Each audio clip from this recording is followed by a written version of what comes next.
Hello, my friends. On November 30th, 2022, OpenAI released ChatGPT to the public.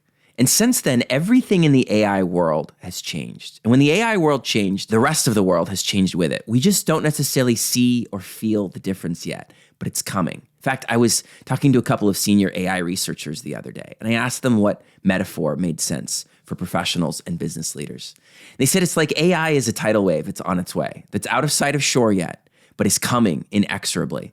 And when that tidal wave hits, it will lift and accelerate some who surf and ride on it, and it will crash, overwhelm, and flood many others. But make no mistake, they said, AI is on its way to the business world. I have been studying AI for many years. I have been in the tech space for decades. In fact, I founded the company that became Mainstay Technologies now 20 years ago when I had more hair on my head and less hair on my face. And when ChatGPT came out and in the following months, it took me quite a while to understand and grasp all that was happening. I didn't recognize right away that this was more than just a new tool. I thought of this as a new tool, a new technology, something that we could test and adopt like we have all of the technologies that have come before it, whether that's been mobile devices or the cloud or email or the internet, how far you want to go back. And I missed how different AI is, the uniqueness of it, and the dynamics around it that would help me to predict the future and to prepare for it. In fact, it's been my other work leading a small nonprofit called Vervaeke Foundation that has helped to open my eyes. At the Vervaeke Foundation, I get to work with Dr. John Vervaeke, who is one of the leading cognitive scientists in the world and a pioneer at the forefront of intelligence research. And it's been in conversations with him that have helped me to really understand what's been happening and what's changed. And then I've taken those conversations into dialogues with business leaders out of Silicon Valley and startup founders and AI developers and scientists that have really helped me to understand and hone my grasp of what's happening in the AI world.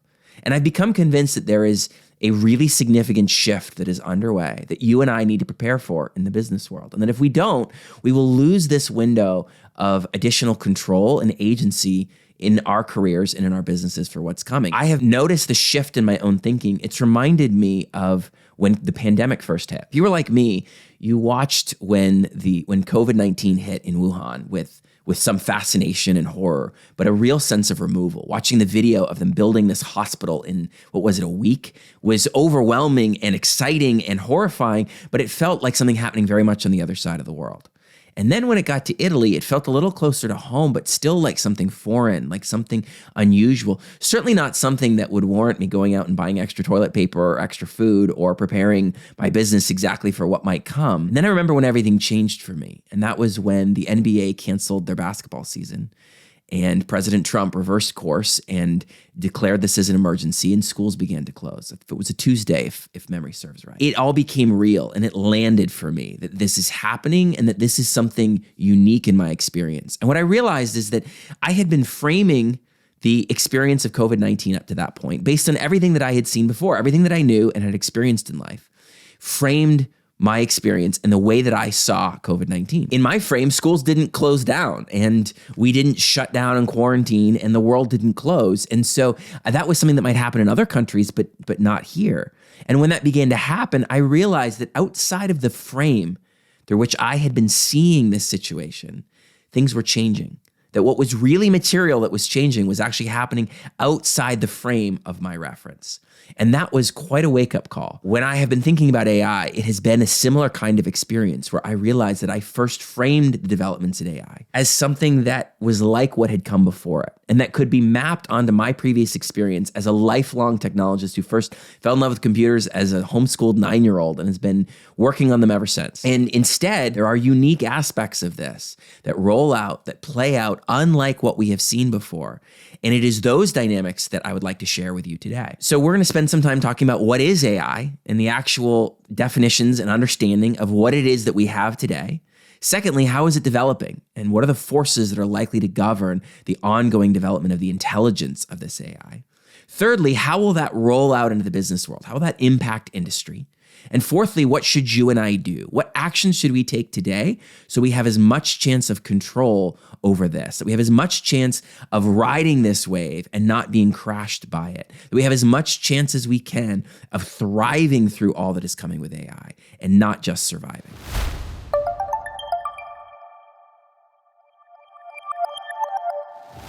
Let's begin with what is AI? It can be actually difficult to understand this question because the press puts so much hysteria around this. And there are so many headlines about, is AI conscious? Will it become sentient soon? What's the future of AI? Is it dystopia or utopia? And while those questions have their place, and I love a good philosophical discussion about AI, oh my goodness, I think they can also cloud our understanding of what AI is exactly and what it is today. AI is a simulated intelligence.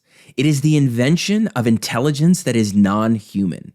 If we think of it as not just technology, but intelligence that's running on technology, we'll begin to grasp why this is fundamentally different than what has come before it. It's easy, as I've said, to think of this as a tool, to think of it as a technology, and it runs on technology. It is computer-based, but the invention of intelligence is something unique in human history. We have invented many, many tools. In fact, the oldest tool is an 800,000-year-old hammer, if I remember correctly. An 800,000-year-old hammer, one of the first tools ever invented and created. Just think of that. Tools have been with us for millennia.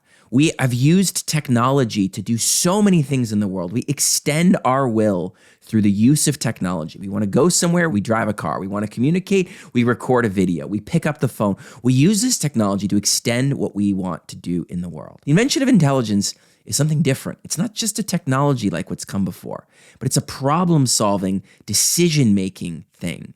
It's intelligence. It's something that accelerates and can actually be given its own agency. Agency is the ability to have will, to go out and make decisions in the world. That has been solely the domain of humans and of animals up to this point. And now we see software that's being given agency. You can take today's AI and give it pretty complex goals. In fact, it's part of research. They've given AI the goal of accomplishing a complex task that involved a human. And the AI all on its own figured out how to get on a marketplace and contract with a real human being, convince that human being that it was a human, and have that human help complete the task so the AI could complete its goal. This giving of agency is something unique. It's like we've had lawnmowers for a long time that extend what we want to do. We have tractors that help us to take care of our property in much faster and more powerful ways than we could do without them. But having a tractor that you can give a goal to, that then makes its own decisions, it has its own ideas, that generates unique concepts and then can put them into motion, that's something different. A tractor where you can wake up and a new rock wall is on your property and a pond has been dug, and all you did was say, make my property more beautiful. But then that tractor also might knock your house down in the middle of the night because it thinks that a pasture would be more beautiful where your house is. And that's part of the concern of what's happening with AI. When we think of it as intelligence, it can also be helpful to think of it in terms of layers. At a fundamental level, am made up of elements. I'm mostly carbon, hydrogen, oxygen, and a handful of other elements. But when you see me, hopefully you don't just think there's an interesting bunch of atoms that are in an interesting configuration. No, because when those atoms come together in particular ways, a new form emerges. It's like a new level of being, a new level of complexity in the world. And you get this philosophical term of emergence, something new emerges. So when those atoms come together in certain ways, they come together into body parts. I have a heart, I have a nose, I have lungs, I have all of these different parts of my body. But again, if you see me and you say there's an interesting pile of body parts, well, something very tragic has happened. So what happens? Well, when all those parts are together, there's another level of emergence. There is a body. And at each level, you can't separate and go back down to the level without losing something of the form. If my body becomes a collection of body parts, I have lost a body, and I have lost a lot more than just a body with it. At the level of body, now I have something that can function as a whole, as all of those parts working together. But when that body is animated by life, it's not just an animate body. There's actually another level that emerges. There is intelligence. There is problem solving, decision making. There is thinking that emerges out of the physical properties of my brain. Now let's think about that compared to the technology stack. The most elemental level, technology is based on silicon and oxygen, and there's some carbon and gold and copper and a handful of other elements. And those come together into components, screens, processors, hard disk, memory, all of the different components that sort of match the layer of our body parts. And then those components come together into working technology, computers that run software that allow us to do things. That's sort of at the level, in this metaphor, of our body. That's the level that technology has stayed at to date. We have never gone past that before these recent months and years. But now there's the emergence of a new level. And this new level is intelligence on the technology stack. Out of that technology, intelligence is emerging, the ability to think and to make decisions on a technology stack rather than an organic stack like we can with humans. In fact, I was watching a 60 Minutes episode and they were highlighting AI and interviewing one of the researchers at Google. And she used the term emergence. She said the properties that are emerging as we are training these AIs is fascinating.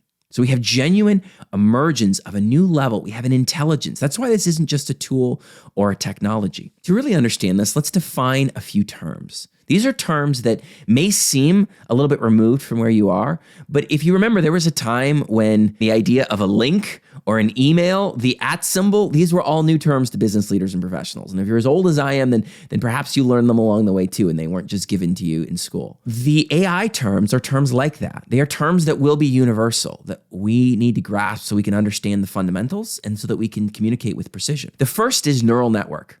Neural network is this idea of using technology to simulate the human brain, where there are essentially, think of it almost as all kinds of different nodes that stack in a 3D construct that mimics the neurons of the human brain and that allow connections between all of those nodes the way that our neurons connect within the human brain. And that pattern can store decision-making and thinking in a way that's different from linear code. There's been a real problem trying to invent artificial intelligence through code, through adding more and more code.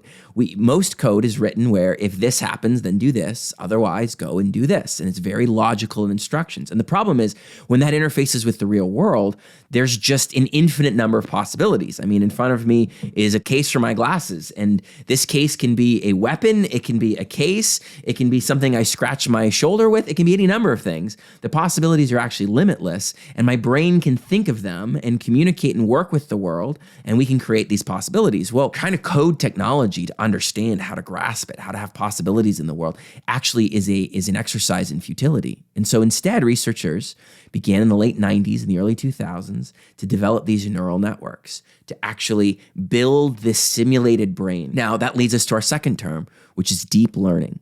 Deep learning is how these simulated brains are trained. These neural networks are trained by being fed vast amounts of data. So imagine 1 million pictures of a cat. We feed into the neural network 1 million pictures of a cat, all well labeled, and then ask that neural network to predict in the next picture whether or not it includes a picture of a cat. And the way that it learns is unique to that neural network. And in fact, there's this reverse engineering that researchers do afterwards to try to figure out why the neural network is giving the results that it is.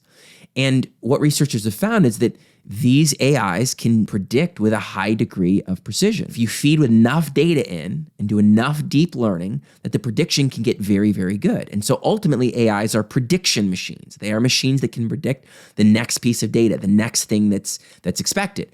We have seen AIs proliferate throughout our world, especially in the last 10 years. In fact, it was 2016 that Google flipped Google Translate from its old model to an artificial intelligence that was based on a neural network. And if you remember Google Translate back in the day, it was terrible. You could put a simple sentence in, translate it to Spanish, and then translate it back to English, and you would get back like Pig Latin. I mean, it was absolutely atrocious, despite all of the investment that had been poured into it. And on the day in 2016 that they started to change languages as a test to AI, the language world went nuts. There was this famous tweet where this Japanese linguist was like, what just happened? How did Google Translate just get so much better? And it was because this prediction machine can do such a better job of predicting what the next word is. And that leads us to our third term, which is large language model, or LLM. So a large language model is essentially a prediction machine that's based on language. Now, if you think of a neural network that's not based on language, think of it as being fed lots of data and being used like American Express in its fraud department.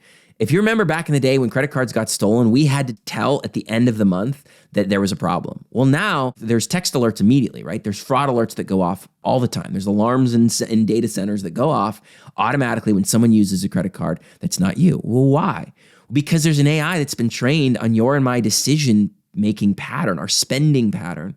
And when something is an anomaly to that, the AI can detect that. It can predict what the next transaction would be that would look normal and the one that doesn't look normal, and it can set an alert. That's a use of a neural network that is part of our society today. Well, these large language models are doing that on language. So imagine feeding the AI Moby Dick and removing one word, saying, okay, predict the next word that Herman Melville would have used in Moby Dick. And then, of course, humans come in and say, yes, that was that was the right word, or no, that was not. And the AI learns based on that feedback. In fact, you and I are training AIs all the time because we do that with Google Search. Google Search is an AI, and it gives us results. It first gives us autocomplete suggestions in the search box, and then it gives us results. And then based on the result that we click, it is training the AI behind that on the results that we were actually looking for. That yes, this was the query, and yes, these are good relevant results. A large language model is doing that for language. And it can generate language, and then humans can say, yes, this is what I wanted, or no, this is not what I wanted. To really understand how remarkable this is, let's step back and do a quick timeline of AI development. AI development and the idea of AI is not new. In fact, Descartes proposed the idea of a thinking machine back in 1637. Enlightenment philosophers way back in the 17th century started debating the concept. Charles Babbage in the 19th century, when he invented the computer, started to bring about this idea of calculation and of thinking machines. Alan Turing, who, if you know anything about AI, you've heard of the Turing test, which is the idea which he proposed in a paper in 1950. And it's the idea that a computer would be able to talk in a way that would convince us that it was human. In the 1950s, they thought that they were close to this. In fact, Alan Turing predicted it would be the end of the century. And you can see some of the expectation of the speed with which AI would be invented in 1965 when a group of computer scientists got together in Dartmouth, New Hampshire, and said, we believe that a group of us coming together for the summer can make a huge advent in bringing about artificial intelligence. And that obviously didn't work very well. It's a very, very complex problem. And they ran into what we outlined earlier, which is that you can't just code your way there. AIs actually have to learn. They actually have to be trained, which is why in the 90s, the early 2000s, they began playing with this other model and then accelerating it. And then billions began to get poured into this. The investment began rising every year. Giants like Google led the way in AI development. And then OpenAI came along and said, we're going to take the best researchers, the best business model, the best executive, the best funding. We're going to put it all together and we're going to see what we can do innovatively to advance AI, to accelerate the development of AI. That's been their stated goal. They have done this very effectively. They've hired an army of people to train their AI so that now they have this beautifully generative AI that can take a prompt and generate incredible text. We have today the capability of AI mimicking voice. Look up Winter's Cold by Drake AI if you want to hear an AI singing and sounding exactly like Drake. It's a great sounding song. You can ask ChatGPT to write you a psalm about technology, and it will write something that sounds like scripture that's based about technology. You can ask it to write legal contracts, and it will do a very passable, great draft of a legal contract. There are so many things that are already capable today because of all of the development and all of the investment in AI. And of course, it's not going to stop there. It's growing rapidly. And that was one of the big wake-up calls for many of us, is how fast this has been growing. ChatGPT is a tool. It's a way of accessing the intelligence. And in many ways, if we just think about the tool, we are going to get hung up on just the tool and how useful is it. And we don't recognize it. It's just a way of communicating with the intelligence that's underneath it. ChatGPT came out. OpenAI was on GPT 3.5. In April of 2023, they released GPT-4, and the leap in intelligence was monumental.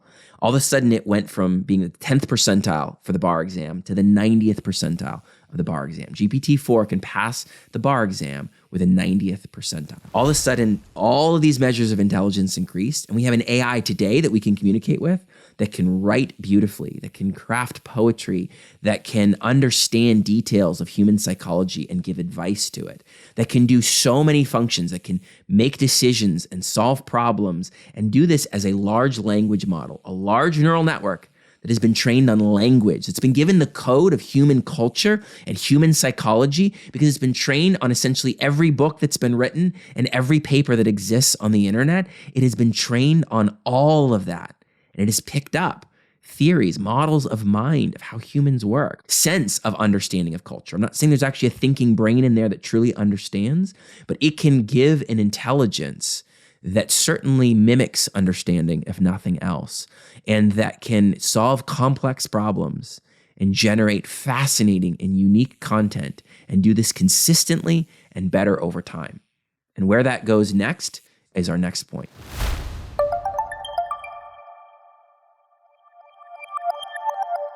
Our second question is, how is AI developing? Well, we are now in an AI arms race. There was tens of billions of dollars invested in AI each year before 2023 by major tech giants and companies around the world.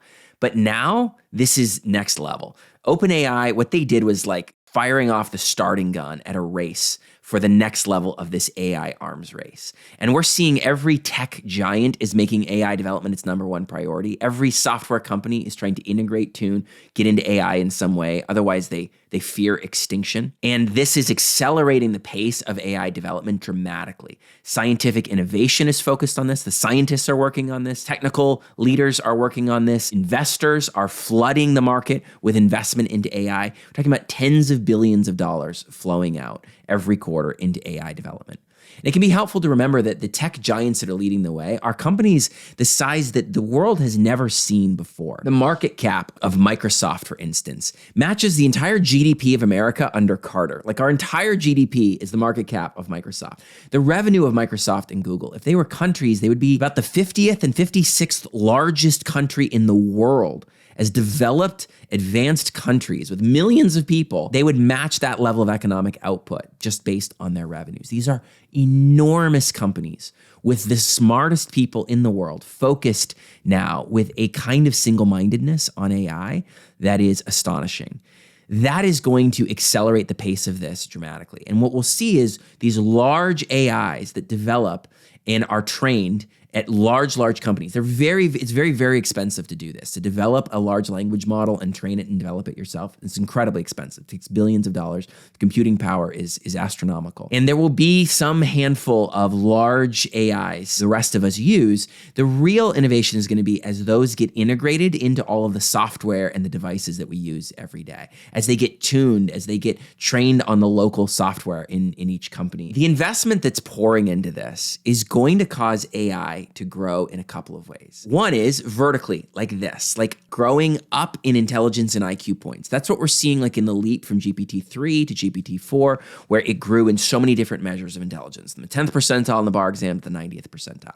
We're already seeing that Google has MedPalm, a AI that can pass the medical exam. Already today, we have an AI that can pass the exam that we set for the bar for doctors. That is remarkable. Well, that kind of intelligence is going to continue to grow. This simulated intelligence, this computer-based, technologically based intelligence is also very primitive in its way. It's like a genius baby. It doesn't have capabilities that you and I completely take for granted. If you want a recipe for pasta, you can ask ChatGPT today, hey, here are my favorite chefs. Walk me through a unique recipe that's going to taste like something that your favorite chef would create. And it will create a unique recipe for you that's great and walk you through how to make it. But if you actually get to make that pasta, well, that's going to be really difficult. Robotics is finding that the ability of our human hand to grasp and interface in the world is remarkable. And it's very, very, very hard to mimic that with technology. And so AI doesn't currently have a body. It doesn't currently have emotions. It can't set its own complex goals. It doesn't have full autonomy yet. But that's where the horizontal dimension of this intelligence will come in, that so much research, so much development is going into merging AI and robotics to give it a body. So much of the research is focused on how can AI be given more autonomy, more agency in the world, more ability to create, more ability to gain its own level of intelligence so that AI can make itself smarter recursively. If you've heard of the singularity, this is that point where AI is making itself smarter and getting more capability on its own. And because this AI never sleeps, because it doesn't forget, because it is growing in a way that doesn't have the same finite limits of our brain, once it can make itself smarter, it can do that very, very rapidly. And now you start getting into something where you realize that you're communicating with an AI that can essentially think for 1,000 years for every minute that you have to think because of the difference in the speed, and that it can grow smarter through every interaction and just on its own. That's what is coming, and there's a lot of sort of mythical predictions being made around the singularity. I think that they can be distracting, and there are real finite limits of intelligence, as Dr. John Vervaeke has pointed out, that this will not just all of a sudden become some mythical godlike creature, but it is gaining powers. These AIs are gaining intelligence vertically, they're getting smarter, and they're gaining intelligence horizontally. They're gaining more capabilities. And that's being backed by an arms race of all of these tech companies that are then nested within an arms race of all of the countries, where you have leaders like Putin, who is saying, and it's quoted as saying, that whoever leads the world in AI will rule the world. And so when we have the leaders of the world knowing that AI is what is necessary to be the military might, to be the force in the world, well, you better believe that the military and governments are in this and not wanting this to pause or to slow down. And so we're in this race. We could build a Hoover Dam every couple of days with the level of investment that's happening into AI development. And that blistering pace is going to make things pretty weird. It's going to mean that we have some really capable AIs that then aren't tuned and make weird mistakes. If you've seen some of the headlines of AIs that have recommended to a journalist that he divorce his wife in order to find happiness, or there are all kinds of weird things because these AIs are not connected to reality. They're not like you or I, where we have these bodies that evolved over millions of years to survive in reality, where we actually contact reality physically, emotionally, we intellectually, we contact reality and we learn, and we have culture that's developed over millennia that homes us, that patterns us into reality to survive. These AIs don't have that. We're creating them, and we're creating them in this simulated environment that's not directly contacting reality. And so they, what's called hallucinate. They say things that don't make sense, that they don't even think of as truth or lying. That can be strange. And so as we see this arms race, this proliferation of AI, this development into the core intelligence of AI, well, we're going to see some weird stuff. And we're going to see early adopters who take lots of risk and get benefits and then have some major risk and challenges. And we're going to see others who sit on the sidelines and then risk getting disrupted. And so that's why our next question will be, how is this likely to impact industry? What's this going to do to business and our careers?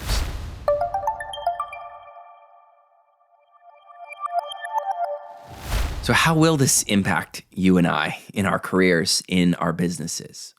Well, a lot depends on how this pace keeps going and on a few other factors for how quickly this AI will be adopted. And of course, it's going to vary based on industry. And before we begin to that, I often get asked how much regulation is likely to slow this down and how much of an impact regulation likely is to have on AI development. And I will say that my first concern around regulation is that it will require a great level of competence to regulate something so complex. And I have a concern between the competence level required and what I see in Washington and a mismatch there. I don't think I'm alone in seeing that concern. Now, there are a couple of congressmen who have a background in AI or at least some formal education in it, which is encouraging. I think it's very difficult to regulate software development. I mean, any government big enough to regulate what we code is big enough to lurch towards dystopia in a very concerning way. I also think that the government wants this to continue to advance for military reasons. And I think it's hard to see them wanting to slow this down for both military and economic reasons, honestly. So I would not count on regulation as slowing this down in any remarkable way. There are some good calls for regulation to do things like keep AI from having goals. Like, let's not give it autonomy and agency in the world. Let's make it be a prompt only that we interact with and use. There were some laws around that, and that might help. And that might help to keep some of the risk down.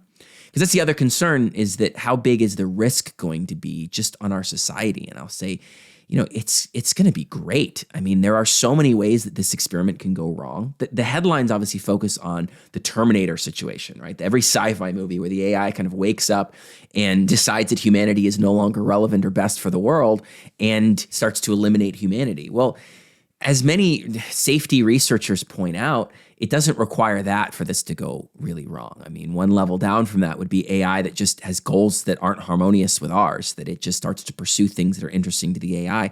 Much as when I built my home, I killed a lot of bugs, and I wasn't trying to kill bugs. I just had goals that weren't compatible with their goals for this particular piece of land. Level down from that is AI being used in malevolent ways, by bad actors. And that's very, very difficult to guard against. When you have something powerful enough that it's already identifying new antibiotics, well, it can also identify new ways to create bioweapons. And that's a real concern. But then below that, I think that this can go really wrong just because it can increase our lack of trust in what we see. It can accelerate so many bad things, so much fake news, so many photos and videos. The security ramifications are enormous. The risks are tremendous. Just that now that AI can mimic our voice and our video, our faces actually on video, and do it in convincing ways, we're already seeing that people are being scammed by the voice of their child on the phone, whether it's through ransom of a supposed kidnapping that happened recently, or someone who gave money to a supposed attorney on the line because of the voice of their child saying they'd been arrested. Happened up in Canada. This is happening now because AI is just is proliferating the amount of ways that we can mimic voices and faces and news. And I think it will just extend all kinds of activities, and that activity, whether or not we want it to be or not. So it's not just the bad actors, it's just the stuff that we're doing that's not necessarily good for our lives that AI will just accelerate. And one of the biggest AIs that exists today is the one that's behind Facebook's algorithm. I mean, that's an AI that's trained to increase engagement for everyone who's on Facebook. And that has not gone well. It is statistically proven now that any engagement with social media increases the risk of depression. The researchers thought, if you have a risk of depression that's here, it's at point A, then a little bit of usage will actually reduce that, and that we'll see a decline to point B before too much usage of social media increases to point C that goes up. And let's see like a curve, like a lopsided smile. That's not what they found. They saw instead a straight line up. Any engagement with social media increases your risk of depression. Period. That has been our culture misusing social media. We have not done this well. With great power comes great responsibility. And so if we're going to unlock the power of AI, we better have the wisdom to handle it. Whatever power we create, we need more wisdom. That is just fundamentally true. And our culture's use of technology currently has not been wise. It is not being done wisely. And social media is the proof. It is the canary in the coal mine for this whole technological experiment that we're on. And it's very, very concerning. And so imagine giving your teenager a genie in a bottle and saying, this genie will give you whatever you ask. Well, the power is really great, but the risk in that is that we don't actually, as humans, have a very good track record of knowing what to ask for.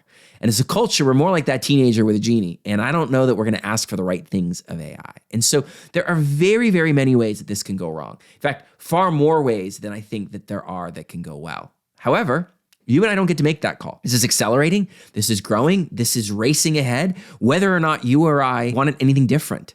And so we must prepare. And the way that we prepare is we start saying, all right, how's this going to impact our industry? What happens? So let's think 4 concentric circles. The core of that circle is AI development. That's racing ahead, as we've already covered. Around that is software integration. How is that AI going to be integrated into our software? If you're a law firm, sure, ChatGPT is great, but don't put client information in there yet. It's not secure and private in the way that you can trust with firm information, not as of the recording of this video anyway. And you want to be really careful whenever you do that you're aware of the privacy and the security challenges. It also isn't necessarily tuned for the legal industry to understand cases and what's real and what isn't real. There's a famous situation of a lawyer in New York who used ChatGPT to help prepare briefs, and it used cases that don't exist. And he filed a brief with quotes for cases that aren't real. How is that going to be answered? Well, that next level of integration, these circles are all about understanding what are the barriers to integration. So the AI development at the center is how smart will it be?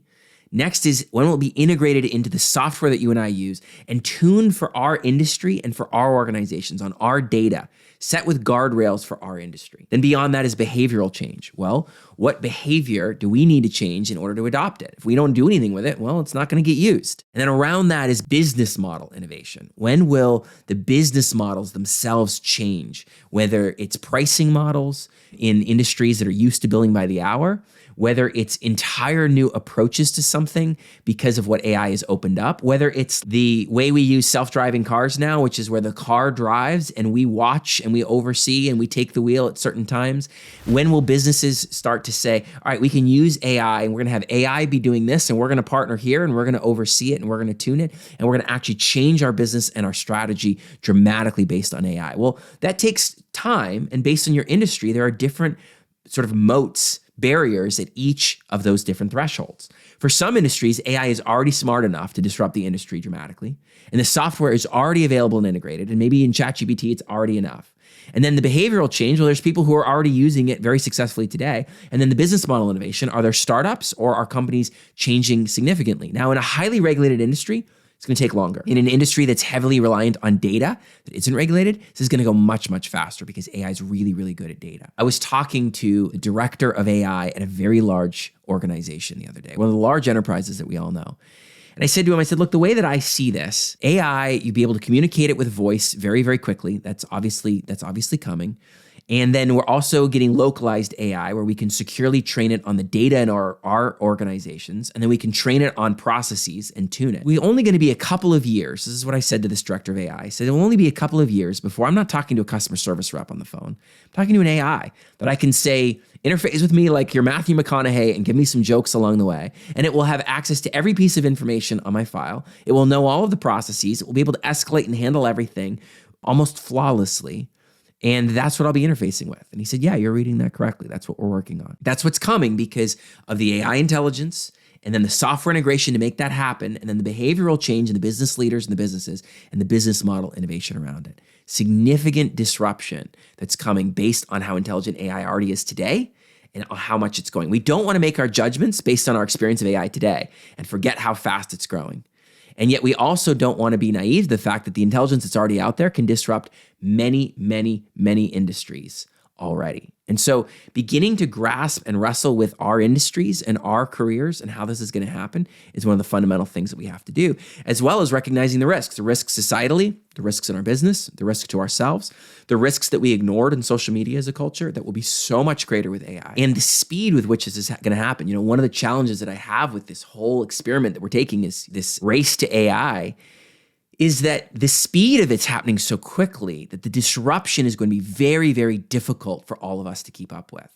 You know, if this happens over 50 years, even if it eliminates all kinds of jobs and takes them away, because this intelligence, you know, something that can be trained to make decisions and solve problems is going to take jobs in a way that the technology we've seen to date isn't. A customer service rep who has the best technology, who can do their job very, very quickly, is fundamentally different than an AI customer service rep who can do the entirety of the job. And yet, obviously, as humanity, we've gone through massive employment shifts before. We've gone from being an agrarian culture to an industrial culture, and significant percentages different of our population today work in farming than did once. But we had generations to make those shifts. How long do we have with this? How long will we have? Even if AI is only as disruptive as the internet, only as disruptive as the invention of the internet, well, that still took decades to roll out, to grow, to go through the dot-com boom and the bust and the change of that and all the businesses that are different fundamentally today than they were in the 70s and 80s before. We had decades. We're not going to have decades with this. We're going to have months and years, but not decades. If this causes significant unemployment, if this causes significant disruption, that's going to put a strain on our own careers. It's going to put a strain on our businesses and a great strain on our society, which is why I'm so motivated for us to wrestle with this now, to say, how do we grasp this now? And then if a lot of the predictions that are being made are wrong, that's fine. They will be wrong. Same as early in COVID, we thought, man, this could kill 10% of us, or it could kill nobody, or it's going to crash the economy, or it's going to boom the economy. We didn't know, but the more that we prepared and we created paths for any eventuality, the better off that we did. And so it's the same thing here. We're going to have to update our predictions constantly. We don't know how this is going to go, but we do know it's going to be disruptive. We do know it's like a meteor hitting the ocean, and there's going to be tidal waves that go out. There's going to be earthquakes. There's going to be disruption. How big it will be, how well we will cope with it, I don't know. But we know it's going to be disruptive. And so let's update our predictions regularly, and let's wrestle now with what's going to happen. And let's think deeply about our own careers and our own businesses and our culture and what AI is going to do to that.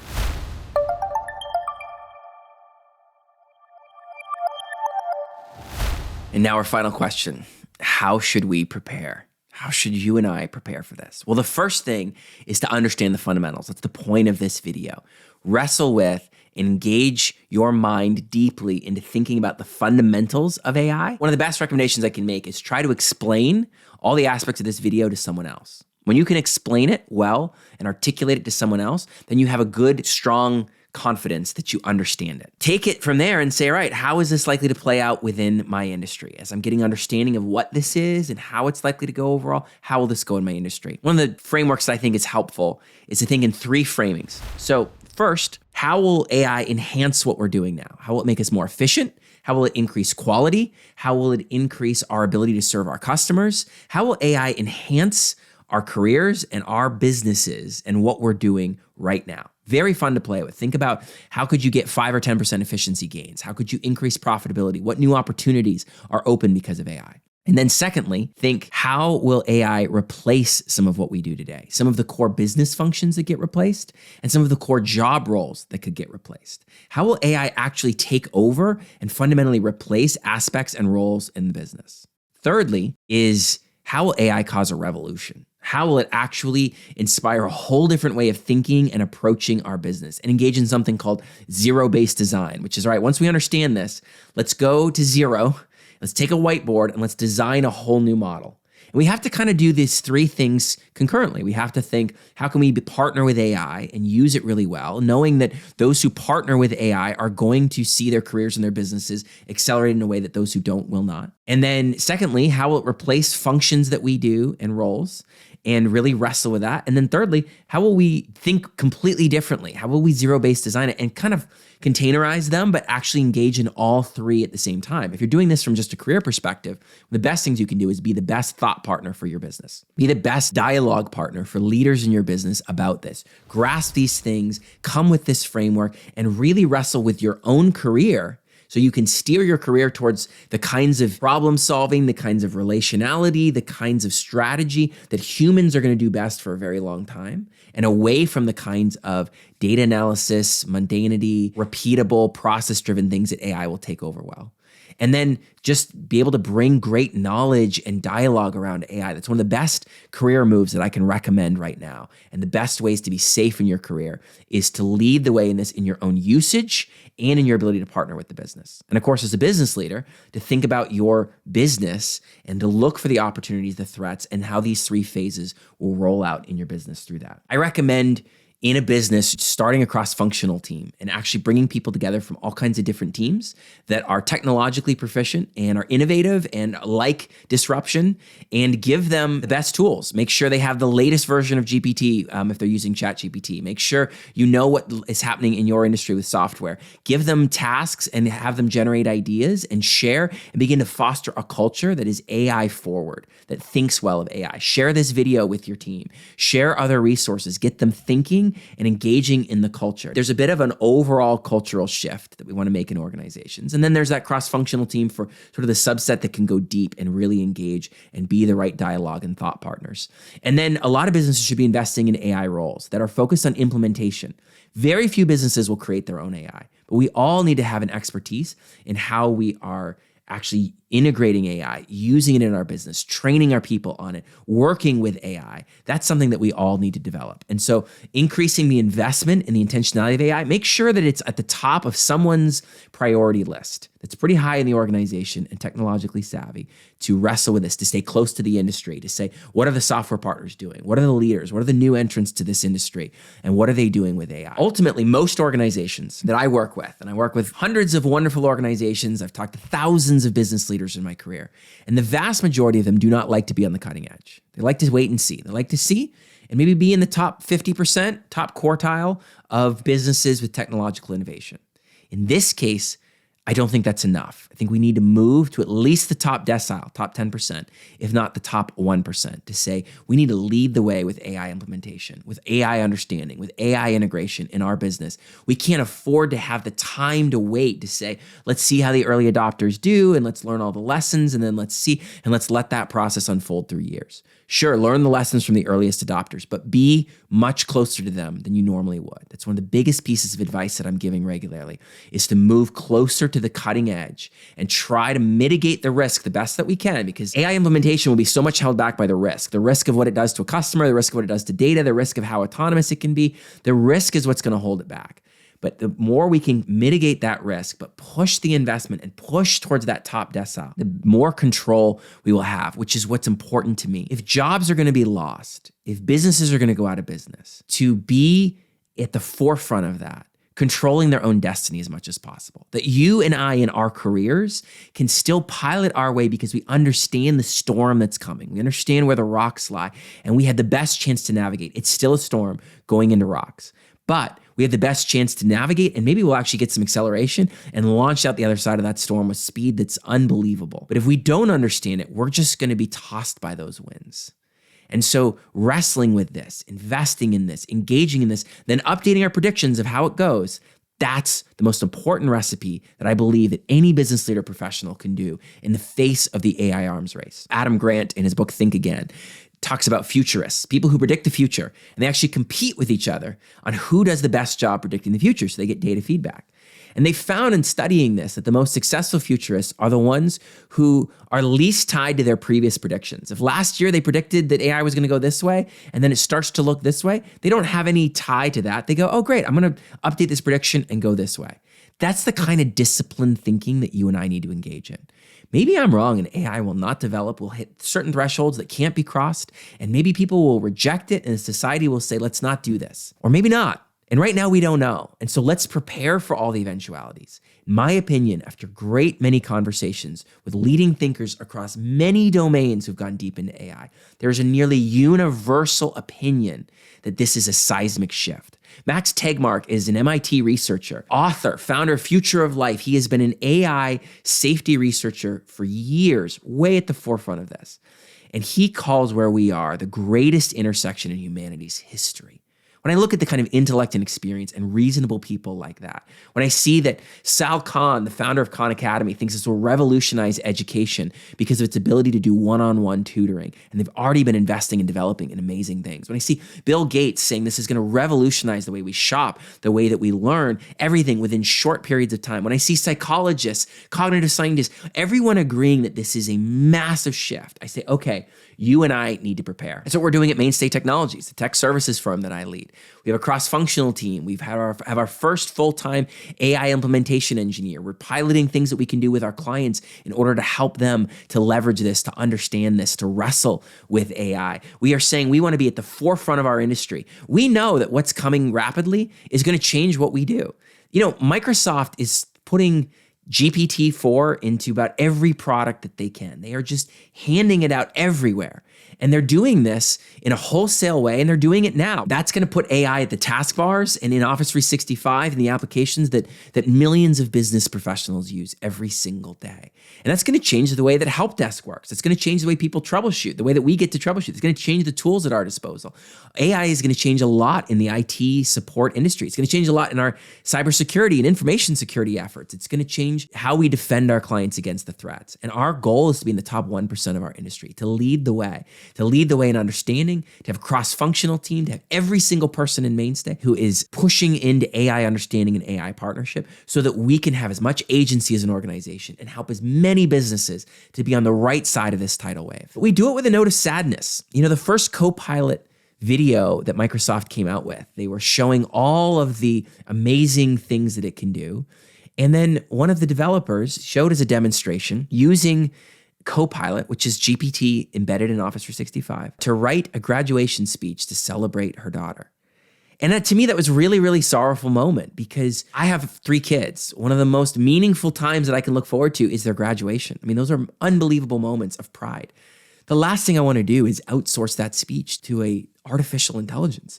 I want that to come from the depths of my heart. And I think about who will I be as a human if I just unthinkingly leverage AI, and I do that. And the fact that Microsoft, I have so much respect and care for. I've been a Microsoft fan for decades, and I have such respect for Satya Nadella and the team that he has assembled at Microsoft. To see that they are sort of promoting this use of AI in a way that's philosophically unthinking, and it's just, let's use AI to create the graduation speech, has me sorrowful and has me concerned about the quality of conversations that we're having as a society. And so you and I need to make sure we're having the deepest conversations about the impact of what this means to our humanity.